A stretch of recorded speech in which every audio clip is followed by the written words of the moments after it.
Nabagalita! With Tita Cora and Kapitana Sisa. We are number 106.7 Energy FM. Panggawag mong sabihing radyo. Sabihin mo, Energy! Hello pa rin po sa lahat pa rin po ng mga nanonood sa atin. Ayan, via our digital platforms on Facebook, TikTok, and of course sa ating YouTube channel, sa ating Team Replays. Ayan, ng bongga. Ayan, at syempre sa ating mga pangga pa rin na patuloy pa din po nakatutok sa kanilang mga radyo sa makaipanig ng Metro and Mega Manila. Isang magandang umaga. Muli po ako po si Kapitana Sisa. At ako naman po si Tita Cora. At ito pa rin ang Baklita sa Hello pa rin po sa inyong lahat. Good morning.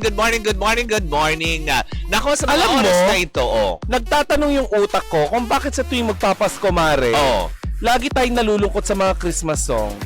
Talaga? Oo, parang mas nagiging malungkot ang mga tao kapag Pasko, lalo na kapag may Alam mo naaalala bakit? ka. O, bakit? Walang pera eh. O ano? Talaga ba? Hindi ba mas maraming pera ang tao pag Pasko kasi may nagbibigay ng bonus? Hindi, syempre, yung iba naman kasi pag bonus na, nakalaan na yan syempre sa mga babayarin, Oo. sa mga kung ano. Oo. Kaya yung iba, hindi na nararamdaman yan, na parang tipong, May pinaglaanan na. oo, kumbaga parang yung iba pa lang kasi Oktubre pa lang, 'di ba? Nakalaan na kaagad 'yan na yung 13 month ko isang lako na sa'yo. May mga ganoon na, 'di ba? At saka isa pa, Mare, sa mga napansin ko sa mga Pilipino, sa ating mga kababayan, Oo. nung wala silang trabaho, wala silang pera. Oo. Nung nagkatrabaho, wala pa rin Wala pera. pa rin, 'di ba? Diba? Hindi kasi 'di ba? Usually kaya lang nangyayari 'yan kasi 'di ba? May mga tao kasi talaga na kahit hindi kaya bibilhin. So, they Diba? go beyond. Oo, they Sa go kinikita. beyond their means lang. Oo. Na parang tipong eto lang yung sinasahod mo, kaya lang naghahangad ka ng mga bagay na hindi naman kaya ng budget mo. Kaya ang ending... Masyado nagmamadali. Oo, kumbaga parang minamadali mo dahil syempre uso ang mga bagong telepono, gusto mo ng ganito. May kakilala tayong ganyan. Oo, may At kilala. inasa sa'yo yung pangulo. Ay, oo naman, diba? Yung tipong, alam mo yun, nabudol ng ng isang sales agent, tapos ang ending, talaga sa akin? Oo. Kinunta ka nila. Ngayong Pasko, ikaw pa rin. Na nakakaloka. Uy, pasalamatan ulit natin si Sir Jojo Pare, Mendez. thank you so much, Sir Jojo. Ayan, mag-iingat po kayo kung nasan man kayo. Pero eto na, para magkaroon, hindi ka naman sinasabi na ito yung pwedeng maging daan. Pero alam mo yun, kung may extra ka lang din naman ng budget at kung gusto mo lang din naman na hindi maboring ang araw mo, 'di ba? Well, eto na, kung gusto mo lang din naman ng fun and exciting na laro at kung hilig mo lang din naman mag-tong-its at iba pa, well, tara na sa Game Zone. Wow. Fun, believable sa Game Zone dahil you can play real tong-its with real people for free. May chance ka rin pwede makisplit over 34 million pesos ng papremyo at makakuha ng daily cash prize na worth 14,640 pesos. Wow, ang laki, Mare. Yes. Ang makukuhang cash credit, Mare, pwede mo rin gamitin sa panlaro. Sa kahit anong game. Pwede nitong i-cash out. At may dalawang event araw-araw. Naku, G ka na ba, Ay, Mare? G ako dyan. Visit gzone.ph sa kanilang social media accounts sa Facebook, Instagram at TikTok na may username na @TaraGameZone. Kung G ka na sa tong-its, tara Game Zone. Tandaan natin, dapat ang gaming fun lang. Visit pancor.ph/regulatory or you can email them at keepitfun@pancor.ph. Promo runs from January 1 to December 31, 2025. EGLD reference number MKTG 2024-2564. Panggatandaan na gaming is for 21 years old and above only. Gambling can be addictive and learn when to stop. Correct, hindi na. Diba? Sabi nga lagi paalala ng Game Zone na pag hindi na maganda, pause na muna. Yes. Diba? At mahigpit din na ipinapaalala yan ng PAGCOR. Correct, that gaming is for 21 years old and above only. Correct. Diba? Eto, pag-chichismisan natin, paalala lang natin sa ating mga panggamare na ang ating text line or text jack ay 0945 Ayan, 367-8792. Again, that's 0945-367-8792. 8792 kung meron kayong mga kuro-kuro tungkol sa pinag-uusapan natin. Correct! then go ahead, send us a message. Nako, eto na nga. Talaga nga naman painit na painit lalo ang pag-uusap. Hindi pa nga tuluyang na-terminate ang ABS-CBN.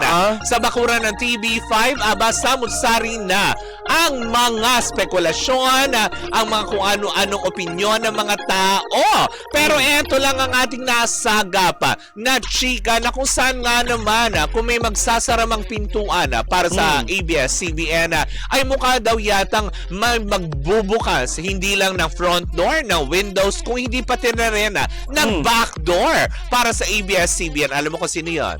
Ang All TV. Talaga? Yes. Mukha daw yatang pagbubuksan ng pintuan, ng bintana at ng back door. Oo naman, marami silang bintana. Ang All TV. Galing sa ano? Ay, hindi mo sasabihin yun. Dahil nga pala, Mare, bago pa man din, parang way back 2024, if I'm not mistaken, nagkaroon na pala ng pagkakataon at nagkaroon ng kontrata ang ABS-CBN with All TV para maging content supplier din nila. Dahil una din natin namataan last year nang sumahim papawid sa All TV at ilang mga shows ng Kapamilya Network or Kapamilya Channel. Ay, Mare, nakakaloka. Alam mo kung ano, ang TV Patrol, diba? Umere na sa kanila. So ngayon, parang sinasabi, mukha daw yata ang kontrata ng All TV with ABS-CBN mukhang palalawakin ngayon. Lalo pat, diba, kung ating matatandaan ang Channel 2, bago pa man din napunta yan sa Villar Group of Companies at mapalitan ng AMBS, diba, is dating nasa Channel 2 ang ABS-CBN bago kunin sa kanila ang prangkisa na yan noong 2020. So mangyayari, it's all coming back, it's all coming back to me now. There are moments of gold and there are flashes of light. Ano yun? Ano yung ano? Pag hindi mo na alam yung lyrics. Paano wala? There's some gonna silence chorus always seems wrong. Pangit! Yung pinapadali mo yung lyrics kasi hindi ko na alam. Basta nandun yung tono. Bakit ba? Silin Labuyo. Hoy, hindi naman ako lilipad gaya ni Sharon Cuneta. Nung kumain siya nung labuyo. Ay nako, ano pang mga balita dyan? Kasi talaga nga naman, mas mukha daw yatang palalawakin pa ng All TV ang kanilang partnership with ABS-CBN. Kasi kung una TV Patrol at piling mga shows lang, mukha daw yata ngayon na pagbubuksan na ng todo na sige. Kasi 'di ba, parang sabi tuloy ng ilang mga netizen, aba, good move yan for All TV, lalo pat kung alam naman natin na hirap din naman ng All TV na humanap talaga ng programa na kukompleto para sa araw. 'Di ba kung matatandaan natin, diyan napunta si Willie Revillame. 'Di ba? Tagal ba? O hindi. Si Tony Gonzaga. Si Tony Gonzaga, hindi rin. Hindi ba? So, ano mangyayari? Ngayon, baka sa pagkakataong ito, makahatak na ng ratings. Kasi 'di ba, aminin naman natin sa hindi, let's face it, 'di ba? Yung mga shows lang or sa mga ilang piling-piling mga shows ng ABS-CBN, nakakatulong para sa ibang mga network as content provider na makahatak din ng actually viewers. 'Di ba? Kasi sinusuportahan yung ilang mga artista na meron sila Tulad na lang 'di ba yung Batang Quiapo. 'Di ba si Coco Martin talaga iba din talaga ang hatak sa masa Na ipanalo nga niya yung isang senador, hindi ba? Na kahit na nag-ikot-ikot lang sila diyan sa may rekto na kung saan nabuwag ang aming inuman nung panahon ng kampanya. Dahil akala namin hinuhuli na kami. Pero Mari, iba na panaginipan ko. Ano? Napanaginipan ko kagabi. Na? Alam mo, minsan talaga para din ako si Kuya Oji, may mga napapanaginipan ako. O ano nga yun? Napanaginipan ko ng ABS-CBN ay nakipag-usap sa government na maibalik ang kanilang prangkisa. Di ba matagal naman na nang ginagawa yun? Napanaginipan ko lang naman. Hindi, pero ang sa panaginip ko, ang nakakaloka, binalik. Oh, wow. binalik sa kanila. Oo, kasi sa panaginip ko, Bakit Mare. babalik? Nasa bilyar na ang Channel 2, di ba? Hindi. Parang... Tapos yung ibang frequency sa nila, di panaginip ba? ko, parang iba yung panaginip ko. Parang... Ano ba yun? Para akong, parang binaybak yata nila. Parang ganun. Di ba na nakakaloka yun? Kaya nga naman, hindi ba? Wala ang tabayanan natin yan. Kasi yung iban din naman nilang mga frequency, like yung, di ba?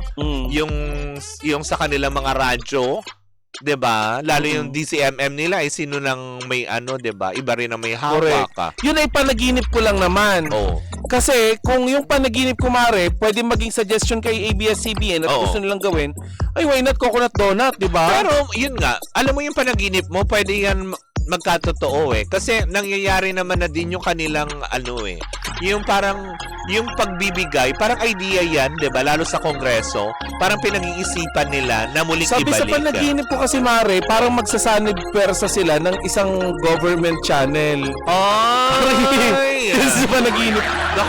Government channel, ano nga lang ba? IBC 13, PTV4, RPN 9 ba? Government? Yes, no? Yata. RPN din. So, alin doon sa tatlong? Parang yung PTV ang napanaginipan ko. Sa 4. Napanaginipan ko lang. Talaga ba? Na Oo, kasi nakakaloka? sa panaginip ko, Mari, parang merong may mangyayaring reforma. Ay, maganda yan! Kasi magdadala ng pondo sa gobyerno. Diba? Para may happy na naman sila. Sana mapanaginipan ko pa ulit, Mari, no, para Yung magtuloy-tuloy. karugtong. Oo. May Ano ganong ka ba? panaginip, no, napapanaginipan Yes! mo. Ay, ang galing naman ng panaginip mo, in Oo. detail. Diba?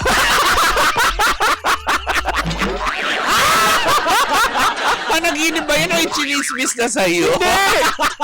Ito naman, panaginip lang. Okay, oo. Alam mo naman kapag pagod ako, malalim dahil yung mo tulog. napapanaginipan. Oo. Grabe. Gusto pa ba ng panaginip? Oo. Kaso baka pahamak tayo. Ay, grabe ka. Sabi niya nung kinuha ang ABS-CBN, sabi ni Michael Angel, nung martial law nung 1970s ay sabi niya ganon, ang Banahaw Broadcasting Corporation or BBC2 na ang may-ari ng ABS-CBN. Ay, talaga ba? Grabe naman, Banahaw Broadcasting. Anong taon? 70s. Wala. Alam mo, parang maganda Wala pa ako yung sa sabi ni Russell Vargas, yung tagline na, para sa bayan, kapamilya. Ay! Oo nga! Parang maganda! Diba? Naku, saan nga naman hindi na malingin sa kalaman kung gaano kalawak talaga ang, alam mo yun, ang nararating. Kasi nga naman, advantage din kasi. Mare, dapat may hand gesture na, para sa bayan, kapamilya. Hindi, Ganon. ang sinasabi ng ilang kasi, sayang kasi kung tuluyang ang bibitawan ng TV5, itong ABS-CBN. Kasi unang-una, diba, yung reach kasi ni ABS-CBN, may TFC sila na mga nasa abroad. Na kung Huwag saan mong sayangin si ABS. na kung saan nga sana, wala silang prangkisa, pero may means sila para mapaabot yung inyong mga palabas at ang inyong pagkilala sa stasyon ninyo ng mga kababayan natin na nasa abroad dahil sa TFC. Dami nagagandahan sa panaginip. Na nakakaloka, ganda. Diba? Sabi ni Eljen Manda. Sabi niya, ganda naman ang panaginip mo, Tita Cora. Pa-shoutout. Taray. Mare, ikaw, bukas may panaginip ka rin ba? Ay, oo. May panaginip ako bukas. Na marimbing ang magiging tulog ko. Lalo pat ito na yung huling araw ko. Uy, bukas makakasama ka pa namin. Kung magising. Ganun ba? Ay, hindi. Huwag nga mag-alala. Nandito tayo bukas. Uy, bukas ang tabayanan nyo. Nandito si Saijan Haranilia. Sabi dito si Roberto Benedicto po ang may-ari ng BBC. Ay. Ng Big Black. Hindi yun yung Hindi sinasabi Big kong Black. BBC. Nakakaloka ka. Pero yun na nga, nung araw na yan, diba? As in, pero, yun nga, as in talagang nakakapanghinayang lang. Kasi katulad niyan, diba? Ang naging advantage din ito for GMA7 nung tinanggap nila sa kanilang bakuran ang ABS-CBN. Kasi nakilala din yung ilang mga artista nila dahil sa ilang mga shows na alam mo yun, nakaka-collab na nila. Alam mo, Diba? naawa talaga ako sa ABS-CBN. Sayang naman. Kasi Mari, parang partiyan ng kabataan natin eh. Oo. Di ba nakita mo yung pananabik ng tao nung nagkaroon ng concert ang Sex bomb. Sex Bomb? Oo. Parang hindi ko ma-imagine kung ano ang mangyayari sa Christmas special ng Oo. ABS-CBN. For sure, yan, babahan ng luha. Diba? Dahil ang dami nilang pinagdaanan ngayong taon. Akala natin, Mari, yung pagkawala ng prangkisa nila, Oo. yun na yun. Pero yung mga sumunod na pangyayari na isa-isa silang pinapalaya sa mga shows, Correct, diba? sa mga channels. Kaya nga naman parang recently lang nag-viral si Meme. Nakakaawa. Dahil nga doon sa sinabi niya, dahil doon sa kanyang pasasalamat, nung sinabi nga niya na maraming salamat ABS-CBN, maraming salamat GMA. Ganon-ganon sinabi yun ni Meme. Diba? Kaya nga naman yung mga tao, ay, teka, sandali. Gusto mo blind item? Sige nga. Na napanaginipan ko lang din. Oo. Ang taray, pag panaginip mo, may blind item. Di ba usually nakikita mo yan sa panaginip? Wala lang Oo. naman to. Oo, panaginip lang naman to. Oo. Di ka naman nila pwedeng i-demanda dahil lang syempre sa Panaginip lang eh. to. Oo. Ano Sino daw? itong? Oh, wow. Kahit sa panaginip, pinagtatrabaho ka, pinag-iisip ka. Kaya nga, masyado Oo. ako nag-iisip bago matulog. Kaya Ano? nananakit ako. Sino itong executive ng Oo. isang kumpanya, ng Oo. isang TV network, Na ano? na ngayon ay inilipat muna ang pangangalaga sa ibang artista Dahil, dahil meron siyang karamdaman na matindi. akala ko yung ano, Ano? kumukutitap. Bunganga mo, bading ah. Akala ko isang executive ba? Diba, hinabili mo na yung mga alaga kasi siya ay Kumukutita. kumukutita pa. Hindi. Nagpapagaling ito, nagpapagamot. Oo. Oy! Diba?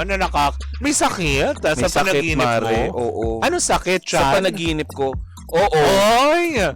Bakit hindi lang natunawan? Hindi, Mari eh. Dumapa lang din siya para ilabas niya yung masamang hangin.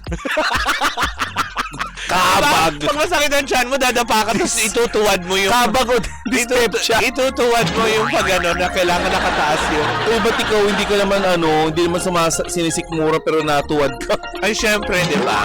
Yan ang pagpasok ng biyaya. Ay, Ganon. oo. Aabangan mo. Kailangan...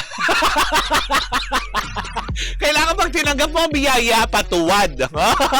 Para mas marami kang hakot. Gaganunin mo kasi. Para mas masagana ang pagpasok ng mga blessing. Oo, sabi, teka lang tita course muna. Oo. Baka mapanaginipan din namin ang sagot. Oo, diba? Basta ang ano ko dito, madami siyang alaga na artista sa isang ano. Farmers. Oo. Tao. Alagang artista nga, Okay. farmers. Oo. Need lang ng Bakit tami. yung mga farmers may alaga din naman, nakalabaw, gano'n?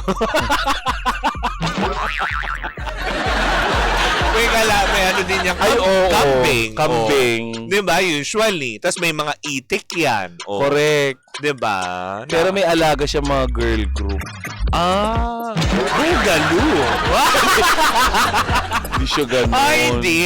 Diba? Girl, mga ano eh. Mga, Dalangin mo nga si Kuya. Uy, grabe naman. Si Kuya. Oh. Oo. Uy, grabe naman. Pag yun ang tawag ko sa kanya, Kuya ano? Ganun. Ayun Obet? yung patawag ng sir eh. Kuya Obet? Ayaw ni Chang Ami Oo. yan. Nag-aalaga ka ng mga gelami. So, palayasin ka niya. Ay, nako, Mare. Pakita-kita bilis lang ng ni Chang oras. Ami ang mga bilatra na yun. Sisa your language! Kuya ba o executive na high blood yata sa mga housemates ngayon? May mga housemates na napakadudugyot. Correct, grabe ang PBB ngayon, ano? Saka naman kasi nakakita ng medis Parang- na nasa Arinola. Parang baboy naman yung bahay ni Kuya sa kanila, sa mga bagets. Nadugyutan talaga ako sa Diba?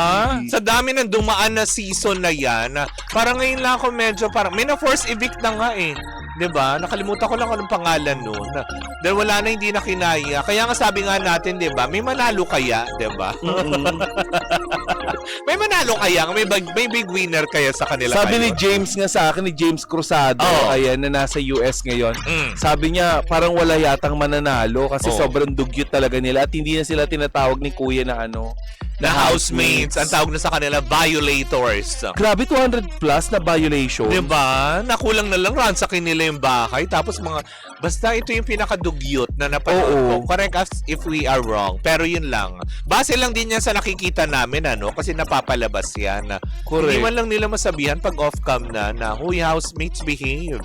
Correct. Diba? Na nakakalok. Alam mo kung ako yan talaga, magpakawala ko ng addict sa loob. Di ba yung addict? Di walang naglabasan sa kwarto nila. Hindi kasi di ba yung mga addict, minsan madaling araw na nagwawalis pa. Correct. Di ba? Malay mo, naglilinis ng pool. Gano'n. Ganyan lakas mo. Ano tol? Dilat. Nakalunok ka na tol. Okay, di ka pa nag-water break tol ha. Dilat. Anyways, naku mga pangga, ayan ang tabayanan pa rin natin yan sabi ni Mario Palmera, buti nga nepo babies majority sa mga housemates. Oo. Pag ordinaryong tao yan, force ibig agad. Oo, diba? Na nakakaloka. Ay naku, nga naman. Hindi, pero may mga fino-force evict na. Diba? Na nakakaloka. Kaya ngayon tanong ngayon, may maging grand winner kaya niyan sa kaka-evict nila, hindi ba? But anyways, naku mga pangga, ayan. Tapusin na muna natin to. Bukas po nagsawa na lang sa chismisa. Naubos yung energy kay Jojo Mendez. Diba? Si Jojo Mendez na dininay niya, Mare. Oo. Pero eto, Mare, hindi natin may di-deny bago tayo tuluyang magpaalam. Teka, kunin muna natin yung litrato, ipakita muna natin. Correct, para sa ating 12 days of Christmas. O, diba? Tuloy-tuloy pa rin po ang pamimigay natin ng 1,000 pesos plus. Diba? Small item appliance yan. Ngayon po, kailangan yung hanapin sa Barangay Kabayanan. O, diba? Ayan, ang picture. Ba't ka tumatayo? Nangalay ako. Ang clue, ayan, nakikita nyo.